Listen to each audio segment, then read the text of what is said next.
वहीं पीटीआई की बहनों अलीमा खान और उस्मा खान को पीटीआई एहतजाज में पुलिस पर तशद्दुद के मुकदमे में अबूरी जमानत 5 दिसंबर तक तौसी मिल गई। इंसदादी दहशतगर्दी अदालत लाहौर के जज मंजर अली गुल ने अलीमा खान और उस्मा खान की अबूरी जमानत में तौसी की दरख्वास्त पर समाअत की। अलीमा खान अदालत में पेश हुई जबकि उस्मा खान की एक रोज़ा हाजिरी से इस्तिस्ना की दरख्वास्त अदालत ने मंजूर कर ली। अदालत ने प्रोसिक्यूशन से मुकदमात का रिकॉर्ड और वकला से दलाइल तलब कर लिए और दोनों बहनों की अबूरी जमानत में 5 दिसंबर तक तौसी कर दी। थाना शफीकाबाद में 5 अक्टूबर एहतजाज और पुलिस पर तशद्दुद का मुकदमा दर्ज है।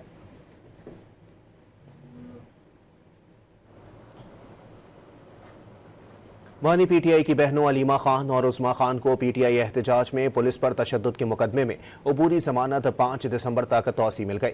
इंसदादी दहशतगर्दी अदालत लाहौर के जज मंजर अली गुल ने अलीमा खान और उस्मा खान की अबूरी जमानत में तौसी की दरख्वास्त पर समाअत की। अलीमा खान अदालत में पेश हुई जबकि उस्मा खान की एक रोज़ा हाजिरी से इस्तिस्ना की दरख्वास्त अदालत ने मंजूर कर ली। अदालत ने प्रोसिक्यूशन से मुकदमात का रिकॉर्ड और वकला से दलाइल तलब कर लिए और दोनों बहनों की अबूरी जमानत में 5 दिसंबर तक तौसी कर दी। थाना शफीकाबाद में 5 अक्टूबर एहतजाज और पुलिस पर तशद्दुद का मुकदमा दर्ज है।